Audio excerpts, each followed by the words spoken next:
Sergeant here, and today I'm interviewing the GeneralLotz. Thanks for being here, sir. Hey, it's good to be here. So let's dive right into the questions. What made you start your YouTube channel? I was looking for something creative to do. I was this was around 2008. I just graduated high school. I wanted to do something creative. I started working on more models, plastic model kits. Then I ran out of room for those. Then I started working on some Lego creations. And then I ran out of room for those. Because when you're building models and stuff like that, you had to have room for them. And I just never had enough room for them all. Then I started watching video reviewers. The first one I saw was AVGN back in 2007. I'd watched a few AVGN episodes back in 2007, but then had forgotten about it for about 6 months. And then in 2008, I started watching him, Spoonie, Nostalgia Critic, all those people. Then I thought, maybe I could do this myself. I'd already been working on some little basic videos prior to that. The basic videos I put out were the ones that were fairly popular at the time, and that's where you'd cut music to movie clips. I think people still do that today, but it's a lot more rare than it was back then. Mm-hmm. That was kind of how I learned how to edit, and then once I got inspired to make videos myself, I started making them on something completely unrelated to anything on the channel. I started making videos on DS flashcards because I was so enamored by those things. It's like, you could put ROMs on a DS and play Nintendo games. I was really surprised that you could do that. I also talked about the GBA flashcards as well. Of course, these days, you can put all that stuff on your phone, but it's not nearly as good, though, because the phone controllers are not as good, and God help you if you try to play a retro game with touch controls. But that's how it kind of started with that. Then I started doing book videos, because okay, how am I going to differentiate myself from everyone else? Well, I'll do book reviews. That no one watched, sadly. I still do them infrequently to this day, but no one ever really watched that, which is sad. The whole game reviews that I'm most well known for now was actually just sort of to tide people over until the next book review could be out.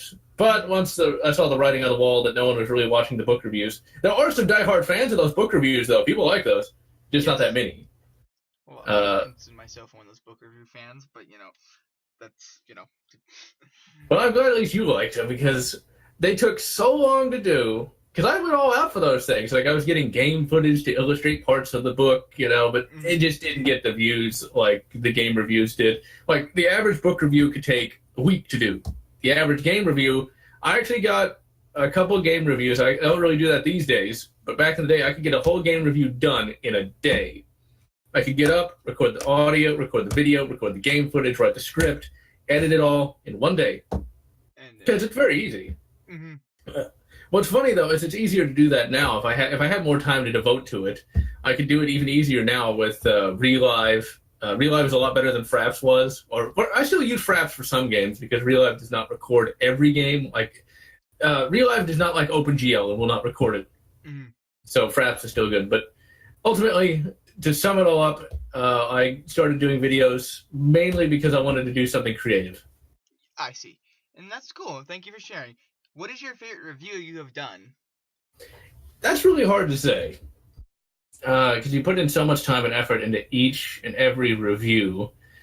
I think my favorite one is actually one of the earliest ones, and that's Alien 3 The Gun. For the longest time, I hated that particular review, but once I lightened up a bit, I realized there were just so many jokes in that. They worked pretty well, actually. Mm-hmm. That's a 2009 review. The big problem whenever you start doing reviews is you kind of, once you get any degree of popularity, you kind of start shutting down some of the more humorous elements because you're afraid you're going to look bad to the rest of the audience. So you won't necessarily take the chances that you would early on. Mm-hmm. It's compare a 2009 video. Of course, most of the videos from 2009 were taken down and recut to where they weren't cut into two pieces. But if you compare many of the early reviews, say Doom 3, Jurassic Park, the arcade game, there's many more jokes in there, be they lame or otherwise. Mm-hmm. You compare that to a 2010 review or a 2011 review. Now I've started to get back to some of the jokes in 2012 and 2013, but for the longest time it was just I wanted to be more serious because I was afraid I would look like an idiot. Whereas when I first started out, it didn't really matter, because who's going to watch it? Makes sense. And so now I think. Go on. Oh, I apologize. It makes sense, and I understand that from you don't want to offend your audience because your audience is very key to whatever you're keeping your channel alive. Exactly. I think my second favorite review is the Doom 3 review. That was another early one. Ugh, that was so hard to do because back then I didn't have the capture card that I do now. In order to capture that footage, and I didn't even have the PC version of Doom 3 at that time, so I was getting it off of an Xbox. But here's the funny thing: I was getting it off an Xbox through a piece of hardware called a Dazzle. It's the Dazzle DVC100. I hate that thing, and yet I used it in a lot of the early videos, getting stuff off of consoles. What you'd do is you'd plug it into the USB port, and then you'd plug the component or S-Video, that's what it was. And you'd do it through that. And it was not easy to record. You had to play it in a little window. But the worst part remember, this is around 2009. So this is a long-ass time ago. Yes. So how I had to I couldn't get it to work on the main desktop. That's the big thing. Because at the time I was using XP Professional 64-bit. That's back when 64-bit was not necessarily new, but there was a lot of software and hardware that didn't work with it. Mm-hmm. So what I had to do is I had to use my laptop. So I had to go through my laptop to get this footage. My laptop was a little gateway laptop. It was actually the first new computer I bought after high school. It was a little gateway laptop. It had a dual core processor running at 1.6 whole gigahertz. Wow. Had like a really small hard drive and like 2 gigabytes of RAM. Like, it was really not very powerful, but that's the only thing I could use to record footage from a console. Mm-hmm. And so I'd have to play it on there or play it through there, and then I'd have to copy the footage to a USB drive, but I didn't have a USB drive at the time big enough. So what I ended up repurposing to transfer the footage from the laptop to the desktop was a old memory stick Duo or something like that I'd used on a PSP. It was 2 gigabytes, 2 whole gigabytes. And so I'd copy it to that because my laptop had a card reader, which my desktop did not. I tried to get a card reader for it, but it didn't work. But I copied it to the card, then I put that card in a memory stick Duo converter to USB, and I do that. It was so inconvenient. But an elaborate process for you. Yeah, it's like, man. Back in the day, you had to put a lot of time and effort to get anything recorded back then. Mm-hmm. Now it's very easy with software we have available to everyone to use. Yeah, most of it's free now. Back in the day, you had to pay for that shit. Yes. Okay, how would you say you've improved since you started your channel? Oh, massively. Just on a technical standpoint, better lighting, better writing as well. I don't ramble nearly as much as I used to in some of the older reviews, although people like the rambling, so it's hard to say what people like. I think a lot of my personality has pretty much stayed stable for a while, but I'm much more conversational than I used to be. For all the massive numbers of jokes, I was still somewhat kind of formal in my vocal inflections. Back then, it was like, "Good day. Today we're taking a look at Doom 3. It is a game created by id Software." It sounded kind of like that. Now it's just like, "Oh, it's Doom. It's great." Yeah. I think editing's gotten a lot better, but mainly just on the technical side. Because if you go all the way back to the very first game review, Alien Arcade game, it's not that different from a more modern game review. Although there is something funny at the very end. At the time I recorded that, I had one hard drive. One. It was a 250 gigabyte hard drive. Mm-hmm. And just getting footage for that one game, it was already filling up. It was pretty hilarious. And I kept because there's a lot of slowdown going on at the very end of the game, and I kept that slowdown footage. And the thing is, it was pretty funny. I actually kind of wrote myself into a corner because I wanted to talk about the end of the game, but I couldn't record the end of the game. Well, I could have, but I didn't. So it's like, I'm not going to spoil the ending for you. And you're like, crap, I can't even do it because I can't even record it, or I didn't want to record it. Exactly, so. That's awesome. So, what kind of content can we look forward to seeing in the future from you? Well, the big problem is anything outside of game reviews is pretty difficult to do, just because the book reviews, just not a lot of people watch them, and it's kind of hard to put in that kind of time and effort to get that done just to have 100 views. Whereas you got a game review that takes a fraction of the time, and it's got 1,000 views. Mm-hmm. So mainly just more game reviews. The gun reviews are very hard to do just because getting to the range is not easy because you have to pay to go, and even then it's not as dynamic as I would like because you can see some other gun channels where they're moving around and they're, getting to do all kinds of cool stuff, whereas I can't really do that. Mm-hmm. There is one place in Houston that I know of that lets you do that, but it's expensive, so I don't know. Not everyone's made of money, so we can't just throw away for your budget to do that. Exactly. If I got more support on Patreon, get some more money on Patreon, maybe I can. But until then, the game reviews are still going to be as they are, because that's easy to do.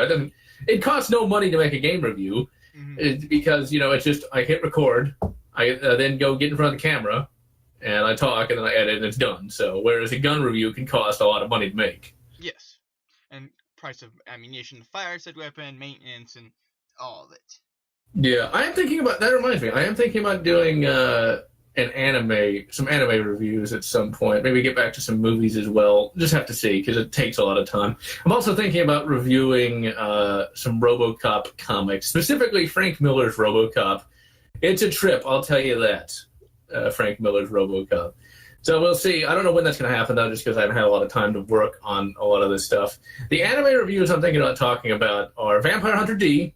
I just watched that recently. Hey, that rhymes, kind of. Yeah, kind of. It's actually pretty good, but it's completely insane. And then Ninja Scroll. I actually watched that just a couple days ago. Absolutely excellent. Probably the single best standalone anime film I've ever seen.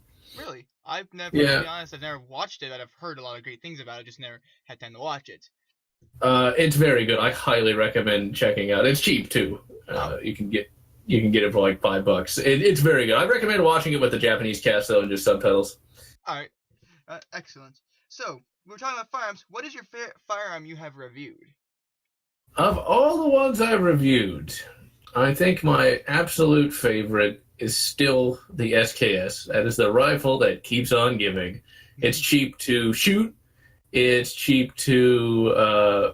Because I actually, since that review, I've actually put the non-detachable magazine back in the gun instead of using the detachable mags. It's cheap to shoot, and you don't really need to buy that many mags. You don't even need to use magazines with it. Using the stripper clips, it's a little slower than magazines, but you can have a lot more stripper clips than you can magazines, so it has that going for it.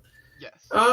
It's accurate. It's easy to tear down. It's very comfortable to shoot. I remember when I first got it, almost a decade ago now, I was very surprised at the recoil. The recoil is pretty much negligible because it's a big, heavy gun, but if you actually work out and can lift more than 10 pounds, it's not going to be that heavy. And since it's big and heavy, it doesn't have as much recoil. So it's just a perfect rifle in my opinion. I mean, it's cheap to shoot, it's cheap to buy. You can get all sorts of aftermarket parts for it that aren't even that expensive. Excellent. That's good. I mean, if you can do whatever you want with your firearm, that's always good. So, moving on to the next question. What is your favorite TV show you've seen and watched? Oh, that's always a hard question to answer because it's like live action TV or animated. I mean, if you lump it all together, just as what have I seen on TV that I've come back to time and again, I suppose it's really a toss-up between the two. It's either DS9 or SG-1, Star Trek Deep Space Nine and Stargate SG-1. I am not entirely sure which one I like the most. Right now, I'm leaning towards Deep Space Nine just because there's so many good episodes in that. I mean, it really does feel like a novel on TV, which is kind of funny because Babylon 5 is a lot like that as well, although I still like Deep Space Nine a little more than Babylon 5 in many respects. I came to Babylon 5 really late. I watched Babylon 5 on TV for a little bit, but I never really watched it that much just because it wasn't shown nearly as much as Deep Space Nine. But even then, Deep Space Nine, I like the characters a little more. I like the overall plot a little more. As for SG-1, that is a show unto itself. I mean, it's got great characters, it's got great stories, but the stories are not quite as good. Hey, there goes my phone. The stories are not quite as good as Deep Space Nine. Ultimately, Deep Space Nine to me is like the epitome of science fiction. It's by far the best Star Trek series, bar none. I mean, it has better characters than TNG. It's got better situations than TOS, and it really is just almost utter perfection. Yeah, there's going to be some bad episodes here and there, but more or less, it's absolutely perfect. And Captain Sisko, I think, strikes a good balance between the then three captain types. You know, he's diplomatic when he needs to be, he's tough when he needs to be, and he brings in his own character as well. Yes. And overall, it's just an excellent show. I highly recommend watching it. Even if you don't like Star Trek, it's not the Star Trek you're thinking of with fighting rubber rock monsters. It's really quite serious. You can almost call it, and I hate to do this because I don't really like Game of Thrones anymore. You can almost call it Space of Thrones if you want to reach that far. I see. Which is interesting, and thank you for your recommendation. And everyone in the audience, go check it out. Moving on. What is your favorite type of game to play? My favorite type would actually be RPG. That's the one that engrosses me the most. But just to play randomly, like I've got 30 minutes to kill, I'll play a first-person shooter or something like that. My favorite types of games all have engrossing stories, though. What's funny, of course, when I say that, it's really funny that for Doom, the original one from 1993, I still love that game. That's just a pure gameplay game. That is a game that you can put on some music and just kind of rock out while playing. But the games that I really, truly get engrossed in, that I can start playing and then look at my phone and see what time it is, like, holy shit, it's been 5 hours, are RPGs. I mean, I'm a big fan of Knights of the Old Republic. Knights of the Old Republic 2 is by far my favorite RPG. Loved Oblivion quite a bit, actually. Really like Skyrim, although not as much as Oblivion. I think my two favorite RPGs are both Obsidian games.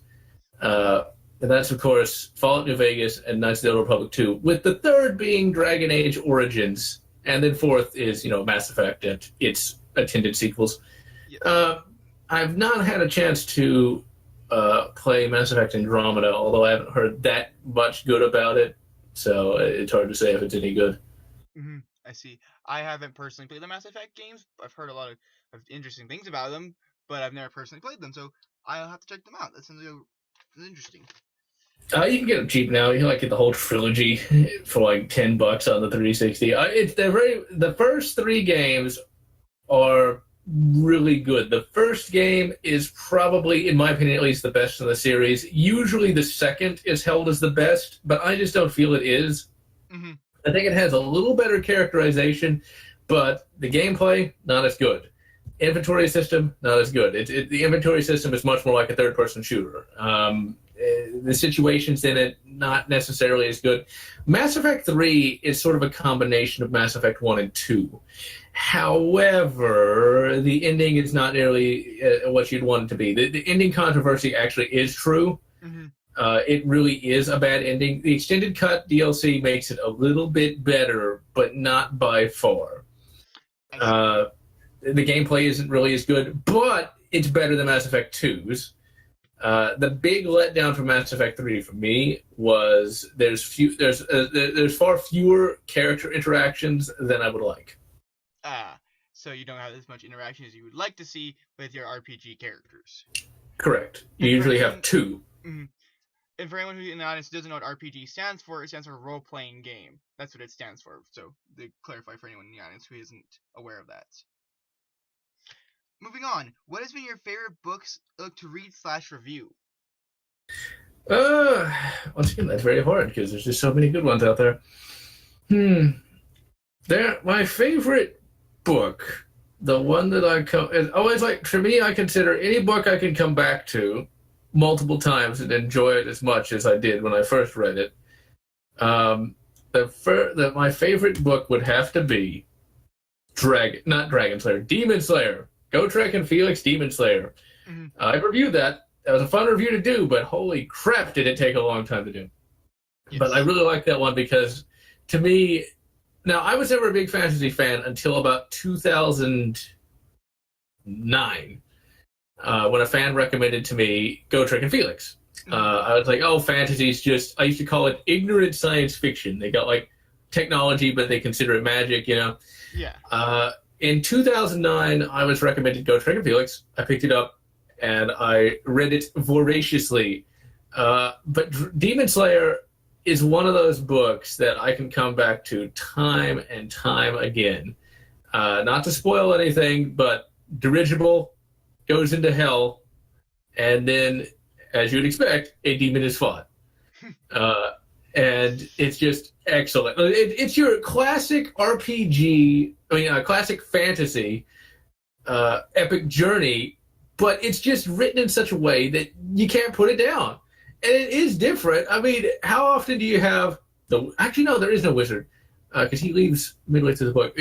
How many books do you have where you got your dwarf, you got your bard, and they're going into hell to fight the big bad guy, but they're on a fucking blimp?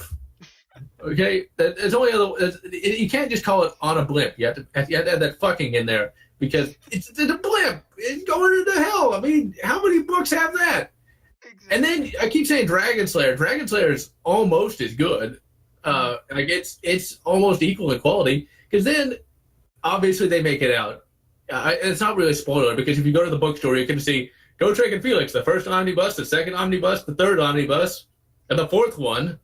So you know they had to be alive. They didn't have like their identical grandsons or something. But Anyway, Dragon Slayer, you got a blimp, right? Okay, get remember, it's fantasy. It's fantasy. You've got a dirigible, as in it flies through the air. You got that, and they got to fight a dragon, a big dragon. And there's a scene in the book, early in the book, where it's Dragon Slayer, by the way, where they're taking off gyrocopters, because dwarves have flying machines in a fantasy book, because it's fantasy. And they're shooting at the dragon with flying machines. It's like so cool. It's like you don't expect that from fantasy. Yeah. And it's really good. And I've read that. I've read both Demon Slayer and Dragon Slayer. I don't know how many times. Yeah, countless. But all it shows is that you enjoyed the book, and it's a good book to read. It isn't that. So, moving on. What has been the coolest thing a fan has done for you? Oh, well, so many people have done a lot of stuff over the years. It's hard to really narrow down at all. I think it's always the first one that I always remember the most, when a fan, Wizard of Oz, shipped me a graphics card after mine had broken. I was completely unexpected, He even paid the shipping too. Wow. So I was like, what? People are doing that for me? I thought only big shots got stuff like that. And then after that, a fan sent me a processor and motherboard, and I'm still using that, by the way. Then a fan shipped me an even better graphics card, a 7770. And, I really appreciate any fan who just even leaves a positive comment. I mean, I'm not somebody that's like, oh, unless you send me something worth $100, I will not mention you. Because even just saying something remotely friendly, I like. The thing is, for me, I think I know I've done well with something if somebody is like, well, normally I don't like these things, but yours was the exception. Or, yeah, you didn't do that good, but it still was okay in the end. Because that is better than just, you're the greatest. I think I'm just kind of crazy in that regard. Yeah. No, it makes sense. You want to have constructive criticism, but also it's good to know someone who is normally views something negative to have a positive view from it. So that's always good, actually, to have. Indeed. Yes. So, moving on. If you could tell your past self something, what would that be? And see, that's something I used to think about that all the time, actually. But in recent years, I just kind of accept what's happened in the past, to where it's like, well, if I did tell my past self something, would that have potentially messed something up in the future? I guess if there was one thing I could go back and say, it would be that I need to just hang in there, and keep fighting the good fight. I did it anyway, but there was a time around 2009 to 10 where I was really quite depressed. In 2011, that would change a great deal with a number of events that took place in that year. But if I could go back to, even 2007, and just like, yeah, it seems like it's really tough. It seems like you're never going to really be that happy. if you just hold on a little while longer, you will be quite surprised. Yes. With how things will go. As far as, general life stuff, I've actually done fairly well. I don't really have any real regrets outside of one or two things. Mm-hmm. Because I've been very fortunate in my life to not have, like, really big problems crop up. I haven't gotten busted for drunk driving. I haven't run over anyone. I haven't gotten into a bunch of fights. I don't have a bunch of kids out of wedlock and stuff like that. Yeah. So I don't really have that much to really regret in my life. So I would just tell my younger self to just keep fighting, or I'd try to find some way to get him some intellectual property from the future so I could be rich. One or the other. Hey, technically it's not stealing if it doesn't exist yet. Oh, yeah, I see. All right, final question. How long? Hold on.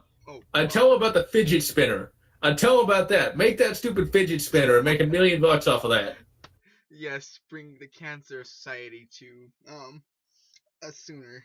Great. Hey, I don't care as long as I get my money. Good point. Hey, as long as you're rich, it doesn't matter, right? Somebody's gonna invent it anyway. Why not me? Well, yeah. Okay, now on to the final question. How long do you plan on doing reviews and gaming videos for us? That's an interesting thing. I always figured at some point it would all stop, and I assume it will at some point, but until that point, I'll keep it up. The big problem now, and I don't know how much I should mention this, because it is a controversial subject now, but Google is moving forward with an AI algorithm to sort extremist content, and what they mean by extremist can be anything, Mm-hmm. And so what they want to do is, if you are considered extremist in whatever form that may take, your channel can just be summarily deleted. It's just gone. Yeah. And if you're a big shot, you can get it back, but I'm not a big shot, so I guess until I ever get deleted, Yeah. Because that is a thing, because my stuff isn't, super homogenous. My reviews are very different from others. I do have the gun reviews, and you know how that's seen by most of the world, so yeah. My channel can be taken down at any time now, so I guess until that happens. All right, well, hopefully it never happens, but if it do, I'm here to support you, and I think the rest of the community who's watching this will help support you and make sure you can stay around, because we all enjoy your content, and quite frankly, you're an awesome YouTuber. Well, thank you. I'll try not to have my ego grow too large. Yeah, not too large. Well, General, thank you for joining me today. Everyone in the audience, if you're watching this, please subscribe to the GeneralLotz channel, leave a comment, and also leave your support, and also check out the Facebook page. And I thank you for being with me, General. Have a good day. All right.